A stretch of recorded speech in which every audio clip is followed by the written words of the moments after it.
Bonjour à tous, ici Frédéric de Facile PC.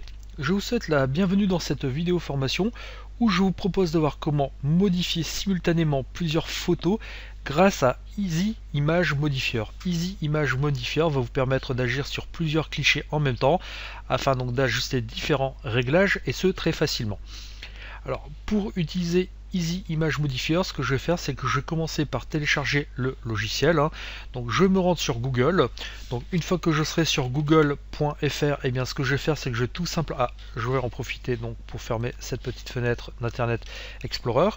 Donc je vais me rendre sur google.fr et une fois que je serai sur Google, bien je vais taper le nom du logiciel dans la zone de recherche. Donc Easy Image Modifier.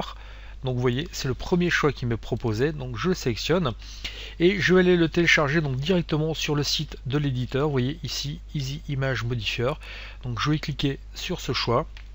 Donc sur la page de l'éditeur, je vais cliquer ici sur Go to Download. Et là, je vais cliquer tout simplement sur Download Now. Vous voyez que le fichier fait 636 kilobits, donc ce qui veut dire que c'est très léger. Donc je clique sur Download Now. On me propose d'enregistrer le fichier ou de l'ouvrir. Donc moi ce que je vais faire, c'est que je vais cliquer directement sur ouvrir afin donc d'accéder au logiciel. Donc là je vais cliquer sur autoriser. Et une fois que j'ai cliqué sur ouvrir, bien vous voyez la fenêtre, donc le dossier contenant Easy Image Modifier va apparaître. Je double-clique dessus. Donc là, je vais cliquer tout simplement sur exécuter, encore une fois sur exécuter, et on va me demander donc d'accepter la licence du logiciel et de l'accepter. Je vais cliquer sur oui tout simplement. Donc ici sur l'aide, je vais cliquer sur OK, et j'en profite donc pour fermer toutes les fenêtres, que ce soit Internet Explorer ou les fenêtres de téléchargement. Et vous allez voir que maintenant que je suis dans Easy Image Modifier, c'est très simple. Je vais commencer ici par cliquer sur ajouter image. Donc je vais aller rechercher sur le disque dur de mon ordinateur le dossier contenant mes photos à traiter. Et bien moi ce que je vais faire, c'est que je vais aller directement donc sur le bureau de mon ordinateur. J'ai un dossier contenant diverses images. Ce que je vais faire, c'est que ces images, je vais toutes les sélectionner, donc comme ceci avec ma souris. Je fais donc un glisser sélectionner. Je clique une fois que j'ai sélectionné toutes mes photos sur ouvrir. Vous voyez que toutes mes photos sont présentes maintenant donc dans Easy Image Modifier. Donc quand je clique dessus, vous voyez, je vais pouvoir donc visionner mes photos. J'ai la possibilité, donc si je souhaite, d'ajouter d'autres dossiers pour aller ajouter d'autres images. Donc si vous aviez donc des photos à traiter en une seule fois dans d'autres dossiers, donc vous pourriez passer par là. Et vous avez ici le bouton exécution qu'il faudra utiliser pour appliquer les réglages que nous avons demandé au logiciel. Alors, j'étais dans le choix d'image, liste des fichiers. Si je souhaite, donc je peux très bien choisir donc de filtrer donc les images. On me demande donc, on me dit que je peux utiliser le filtrage pour décider quelles seront les images réellement traitées parmi celles chargées. Donc moi, je ne vais pas utiliser ce filtrage. Je vais par contre aller dans modification. Vous allez voir que je vais voir si je clique ici sur pivoter, retourner, la possibilité donc de retourner très facilement mes photos. Vous voyez, si je clique ici sur activer la réorientation, je vois que automatiquement mes photos donc seront retourner à 180 degrés. Donc vous voyez, je peux choisir de pivoter donc 90 degrés vers la gauche, vers la droite, donc rotation 180, retournement horizontal, retournement vertical. Tiens, je choisis retournement horizontal. Et là, ce qu'il faut savoir, c'est que donc pour le moment, le réglage n'est pas appliqué. Il ne sera appliqué que quand je cliquerai ici sur exécution. Alors, si vous n'aviez qu'un seul réglage sur vos photos à faire, donc allez dans la catégorie adéquate et cliquez sur exécution. Donc moi, dans cette vidéo formation, je ne le ferai qu'en fin de vidéo afin d'appliquer tous les réglages souhaités. Je peux aussi, si je clique ici sur redimensionner, donc redimensionner la taille de mes photos. Vous voyez, si je clique ici sur activer le redimensionnement, je peux donc spécifier une taille ou je peux spécifier un pourcentage. Par exemple ici, je vais spécifier ce pourcentage. Je souhaite par exemple, vous voyez que mes photos ne soient plus à 5, donc ne soient plus à 100%, mais à 25%. Et bien je mets 25% et automatiquement, donc mes photos seront redimensionnées. Donc conserver les proportions et donc après autoriser le changement de taille par réduction, élargissement, donc ça je vous conseille de laisser tout cocher. Donc les réglages par défaut vont très bien. Bien sûr, encore une fois, il faudra cliquer sur exécution. Donc là, comme je vous l'ai dit précédemment, je ne cliquerai sur ce bouton qu'en fin de formation. Si je clique ici sur ajouter une bordure, eh bien je peux très bien donc mettre une bordure autour de ma photo. Vous voyez, je vais cliquer ici sur activer donc la bordure. Par contre la bordure, je vais la mettre donc de manière plus petite. Donc vous voyez, je vais mettre une bordure par exemple en 640 par 360, donc enfin donc d'encadrer mes photos. Et je peux donc choisir, donc vous voyez, une bordure par exemple de type couleur. Vous voyez par exemple ici couleur, par défaut c'est du gris.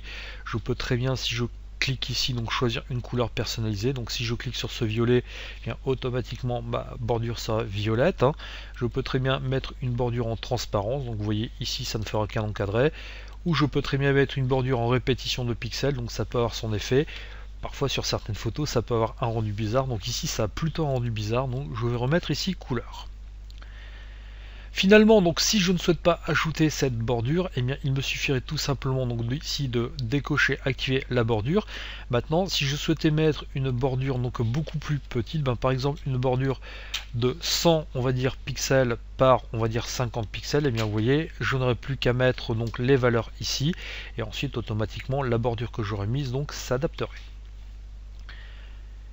Si vous cliquez sur ajouter un filigrane, donc vous allez pouvoir marquer vos photos, vous allez pouvoir ajouter un texte. En effet, lorsque vous diffusez vos photos sur internet, vous avez parfois envie que celles-ci ne soient pas volées. Et bien pour être sûr et certain que vos photos soient identifiées, vous avez la possibilité d'ajouter un texte. Donc vous voyez, donc ici dans la rubrique texte, je vais mettre tout simplement facile PC, donc comme ceci. Je vais laisser une police de 28, mais là je vais mettre donc une couleur bleutée. Je sélectionne ici, je clique donc vous voyez sur OK, et ensuite donc j'aurai la possibilité de modifier la police. Donc là par défaut j'ai une police Arial donc normale 28, donc je peux choisir la police de mon choix. Je peux baisser la taille du texte, ici je vais mettre du 22, vous voyez. Je peux mettre donc le filigrane à droite, je peux le centrer, je peux le mettre à gauche, si je vais le mettre à gauche, je peux le mettre en haut, au centre, en bas. Donc là je laisse en bas, vraiment vous pouvez faire donc ce que vous voulez. Vous avez la possibilité donc de trier vos fichiers, donc vous voyez ça va vraiment vous permettre de trier vos images avant le traitement réel. Donc vous pourrez très bien activer le tri, donc choisir le tri par nom de fichier, par taille des fichiers. Donc ça c'est pas forcément d'un intérêt donc fulgurant, mais sachez que cette fonction de tri existe, et donc ensuite vous pourrez très bien donc trier vos fichiers par ordre croissant ou par ordre décroissant. Donc moi ici je laisserai si je devais trier par ordre croissant, mais je ne vais pas le faire. Modifier les propriétés du fichier va permettre au photographe de supprimer des données contenues dans vos clichés. Si vous cochez ici supprimer les métadonnées, eh bien Easy Image Modifier supprimera donc toutes les données contenues dans vos photos. Ce qu'il faut savoir, c'est que lorsque vous prenez des photos, l'appareil photo va ajouter la date, l'heure de prise de vue. Il peut éventuellement donc ajouter la géolocalisation si votre appareil photo est doté d'un GPS. Il peut aussi donc ajouter des informations sur la prise de vue, comme par exemple la sensibilité ISO, comme par exemple la vitesse d'obturation. Et parfois certains photographes n'ont pas envie que ces recettes photographiques entre guillemets soient présentes donc dans leurs photos. Eh bien, cocher supprimer les métadonnées, donc supprimera vraiment toutes les informations de prise de vue. Donc si vous êtes un photographe et que vous souhaitez ne pas dévoiler donc vos recettes de prise de vue, cochez donc se supprimer les métadonnées. Sinon pour le commun des mortels ce n'est franchement pas obligatoire. Et vous avez la possibilité, donc si vous le souhaitez, de changer la date du fichier. Donc vous voyez par exemple, vous pouvez très bien choisir de conserver votre date de fichier, ou si vous cochez ici donc ce petit bouton radio et que vous choisissez donc une date du calendrier, par exemple je vais mettre ici 1er janvier 2015, et bien lorsque j'exécuterai donc tout ça, et bien effectivement la date de prise de vue de mon fichier sera modifiée.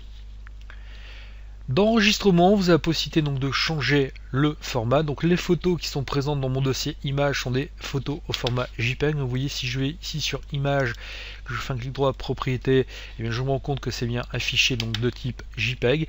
Et bien donc sachez que Easy Image Modifier vous permet de convertir à la volée donc vos photos. Vous voyez, il est capable de convertir au format JPEG, au format PNG, au format BMP. Donc après à vous à choisir en fonction de vos besoins. Et vous avez aussi la possibilité donc de jouer sur la qualité de l'image. Vous pouvez donc très bien mettre une qualité d'image plus haute, donc vos photos seront de meilleure qualité mais pèseront plus sur le disque dur, ou une qualité plus faible. Donc ça après ce sera à vous à adapter en fonction de vos besoins. Vous aurez la possibilité aussi de renommer par le vos images. Vous voyez, on vous indique que section vous permettant de donner un nouveau nom aux images, utiliser les balises pour créer des noms de fichiers dynamiques. Vous voyez, je vais par exemple ici donc activer le renommage. Donc par défaut, automatiquement mes photos seront renommées. Donc, vous voyez, j'ai la possibilité, donc si je clique ici, d'appliquer différents paramètres. Donc vous voyez, le premier paramètre, le %, 0,1%, ce sera une numérotation. Et ensuite, donc FN, ce sera tout simplement donc le nom de l'image. Je peux très bien aussi, si je souhaite, donc vous voyez, ajouter le paramètre taille en KO ou taille en MO. Donc ça, après, à vous à faire en fonction de vos besoins. Et ici, si vous cliquez sur définir la destination, eh bien vous aurez la possibilité donc de choisir une nouvelle destination. Vous voyez que par exemple par défaut, donc les photos vont être modifiées donc tout simplement dans le dossier où elles sont stockées. Maintenant, si je clique ici, par exemple, je sais pas moi, si j'allais donc sur le bureau et que je cliquais nouveau dossier, ce dossier je vais l'appeler par exemple test 2, et bien automatiquement les modifications, donc le résultat des modifications que je demanderai à Easy Image Modifier serait donc dirigé directement vers le fichier test 2. Maintenant, si je n'activais pas de modification, et bien automatiquement mes photos seraient stockées dans leur dossier d'origine. Et bien maintenant, ce que je vais faire, c'est que je vais cliquer ici tout simplement sur exécution, et vous voyez que les photos que j'ai sélectionnées donc vont être traitées. Donc, et maintenant, si je me rends dans le dossier test 2, et bien je vois que automatiquement, et bien mes photos donc ont bien été renommées. Vous voyez avec le numéro, donc tout simplement le nom, le poids du fichier en kilooctets. Et si je double-clique sur mes photos, je vois que mon filigrane a bien été ajouté, la taille de mes photos a bien été réduite, il n'y a pas de souci de ce côté-là, donc la symétrie que j'ai demandé tout à l'heure a bien été appliquée. Et si je remarque, eh bien, je me rends compte que automatiquement toutes mes photos ont bien été converties au format que j'ai demandé. Donc vous voyez que ce Easy Image Modifier donc est un logiciel très simple d'utilisation, très pratique, surtout lorsque vous avez énormément de photos à traiter. Bon, là effectivement dans notre exemple nous avions que 6 photos, donc modifier ces photos dans un éditeur photographique ça peut être très rapide, mais quand vous avez des dizaines voire des centaines ou des milliers de photos à traiter, eh bien je vous assure que Easy Image Modifier vous fera gagner un temps précieux.